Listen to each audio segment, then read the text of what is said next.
Section 25 of Frankenstein by Mary Shelley. Volume 3, Chapter 4. I was soon introduced into the presence of the magistrate, an old, benevolent man with calm and mild manners. He looked upon me, however, with some degree of severity, and then, turning towards my conductors, he asked who appeared as witnesses on this occasion.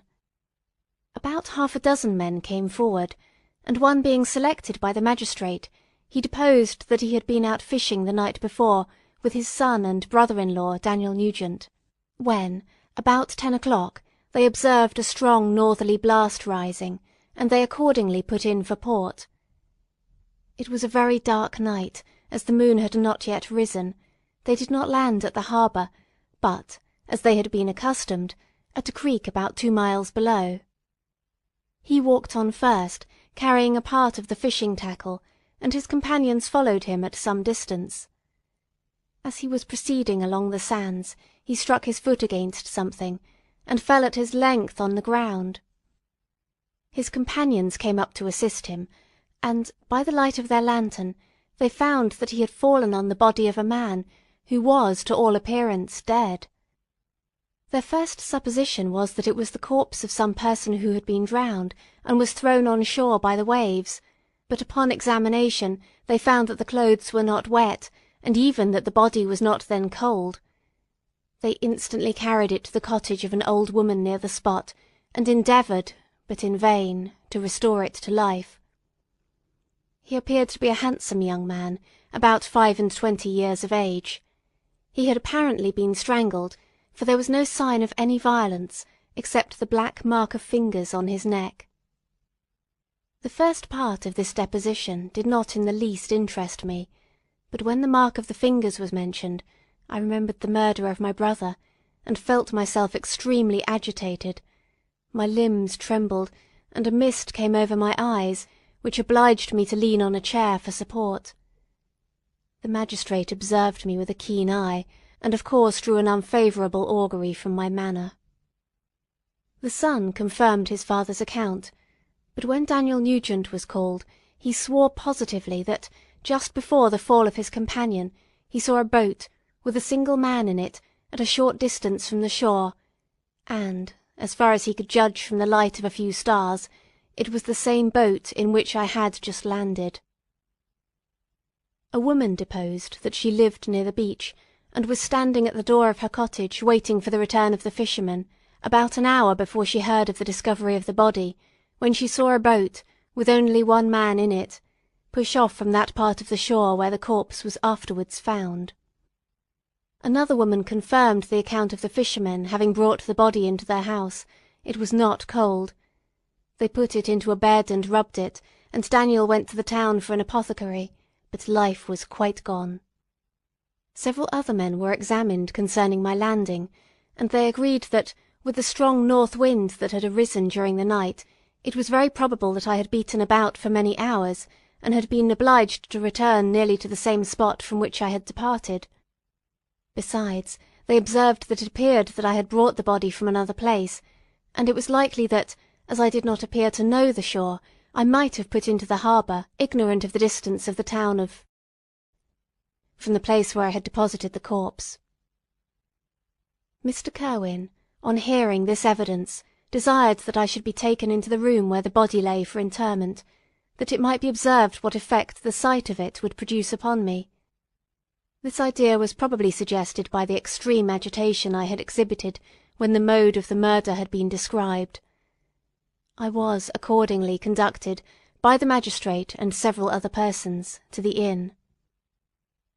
I could not help being struck by the strange coincidences that had taken place during this eventful night, but knowing that I had been conversing with several persons in the island I had inhabited about the time that the body had been found, I was perfectly tranquil as to the consequences of the affair.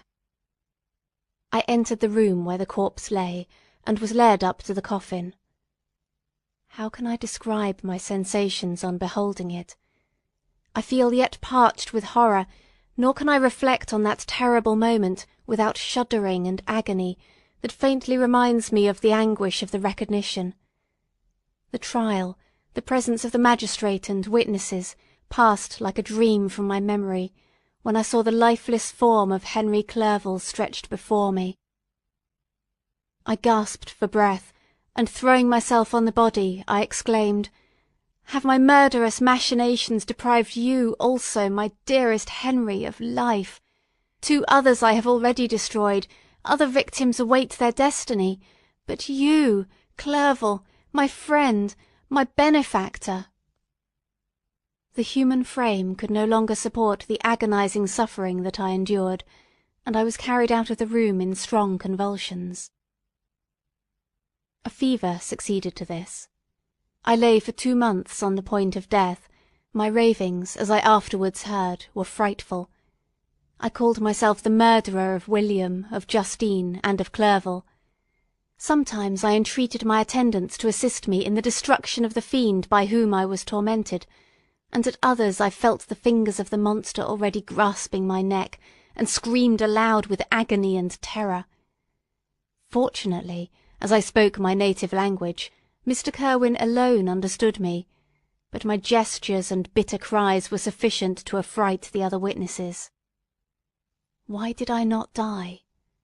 More miserable than man ever was before, why did I not sink into forgetfulness and rest? Death snatches away many blooming children, the only hopes of their doting parents. How many brides and youthful lovers have been one day in the bloom of health and hope, and the next a prey for worms and the decay of the tomb? Of what materials was I made, that I could thus resist so many shocks, which, like the turning of the wheel, continually renewed the torture? But I was doomed to live, and in 2 months found myself, as awakening from a dream, stretched on a wretched bed, surrounded by jailers, turnkeys, bolts, and all the miserable apparatus of a dungeon. It was morning, I remember, when I thus awoke to understanding. I had forgotten the particulars of what had happened, and only felt as if some great misfortune had suddenly overwhelmed me. But when I looked around, and saw the barred windows, and the squalidness of the room in which I was, all flashed across my memory, and I groaned bitterly. This sound disturbed an old woman who was sleeping in a chair beside me. She was a hired nurse, the wife of one of the turnkeys, and her countenance expressed all those bad qualities which often characterize that class. The lines of her face were hard and rude, like that of persons accustomed to see, without sympathizing in, sights of misery. Her tone expressed her entire indifference.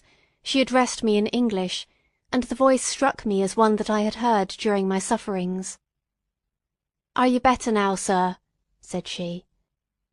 I replied in the same language, with a feeble voice. "I believe I am, but if it all be true, if indeed I did not dream, I am sorry that I am still alive to feel this misery and horror." "For that matter," replied the old woman, "if you mean about the gentleman you murdered, I believe that it were better for you if you were dead, for I fancy it will go hard with you, but you will be hung when the next sessions come on. However, that's none of my business. I am sent to nurse you and get you well. I do my duty with a safe conscience. It were well if everybody did the same." I turned with loathing from the woman who could utter so unfeeling a speech to a person just saved, on the very edge of death, but I felt languid and unable to reflect on all that had passed. The whole series of my life appeared to me as a dream. I sometimes doubted if indeed it were all true, for it never presented itself to my mind with the force of reality. As the images that floated before me became more distinct, I grew feverish. A darkness pressed around me. No one was near me who soothed me with the gentle hand of love, no dear hand supported me. The physician came and prescribed medicines, and the old woman prepared them for me, but utter carelessness was visible in the first, and the expression of brutality was strongly marked in the visage of the second. Who could be interested in the fate of a murderer but the hangman who would gain his fee? These were my first reflections, but I soon learned that Mr. Kirwin had shown me extreme kindness. He had caused the best room in the prison to be prepared for me. Wretched indeed was the best, and it was he who had provided a physician and a nurse. It was true he seldom came to see me, for although he ardently desired to relieve the sufferings of every human creature, he did not wish to be present at the agonies and miserable ravings of a murderer. He came, therefore, sometimes, to see that I was not neglected, but his visits were short and at long intervals. One day, when I was gradually recovering, I was seated in a chair, my eyes half open, and my cheeks livid like those in death. I was overcome by gloom and misery, and often reflected I had better seek death than remain miserably pent up, only to be let loose in a world replete with wretchedness. At one time I considered whether I should not declare myself guilty, and suffer the penalty of the law, less innocent than poor Justine had been. Such were my thoughts when the door of my apartment was opened, and Mr. Kirwin entered. His countenance expressed sympathy and compassion. He drew a chair close to mine, and addressed me in French. "I fear that this place is very shocking to you. Can I do anything to make you more comfortable?" "I thank you, but all that you mention is nothing to me. On the whole earth there is no comfort which I am capable of receiving." "I know that the sympathy of a stranger can be but of little relief to one borne down as you are by so strange a misfortune. But you will, I hope, soon quit this melancholy abode, for doubtless evidence can easily be brought to free you from the criminal charge." "That is my least concern. I am, by a course of strange events, become the most miserable of mortals. Persecuted and tortured as I am and have been, can death be any evil to me?" "Nothing indeed could be more unfortunate and agonizing than the strange chances that have lately occurred. You were thrown, by some surprising accident, on this shore, renowned its hospitality, seized immediately, and charged with murder. The first sight that was presented to your eyes was the body of your friend, murdered in so unaccountable a manner, and placed, as it were, by some fiend across your path." As Mr. Kirwin said this, notwithstanding the agitation I endured on this retrospect of my sufferings, I also felt considerable surprise at the knowledge he seemed to possess concerning me. I suppose some astonishment was exhibited in my countenance, for Mr. Kirwin hastened to say, "It was not until a day or two after your illness that I thought of examining your dress, that I might discover some trace by which I could send to your relations an account of your misfortune and illness. I found several letters, and among others, one which I discovered from its commencement to be from your father. I instantly wrote to Geneva. Nearly 2 months have elapsed since the departure of my letter. But you are ill. Even now you tremble. You are unfit for agitation of any kind. The suspense is 1,000 times worse than the most horrible event. Tell me what new scene of death has been acted, and whose murder I am now to lament." "Your family is perfectly well," said Mr. Kirwin with gentleness, "and someone, a friend, is come to visit you." I know not by what chain of thought the idea presented itself, but it instantly darted into my mind that the murderer had come to mock at my misery and taunt me with the death of Clerval, as a new incitement for me to comply with his hellish desires. I put my hand before my eyes, and cried out in agony, "Oh, take him away! I cannot see him! For God's sake, do not let him enter!" Mr. Kirwin regarded me with a troubled countenance. He could not help regarding my exclamation as a presumption of my guilt, and said, in rather a severe tone, "I should have thought, young man, that the presence of your father would have been welcome, instead of inspiring such violent repugnance." "My father!" cried I, while every feature and every muscle was relaxed from anguish to pleasure. "Is my father indeed come? How kind! How very kind!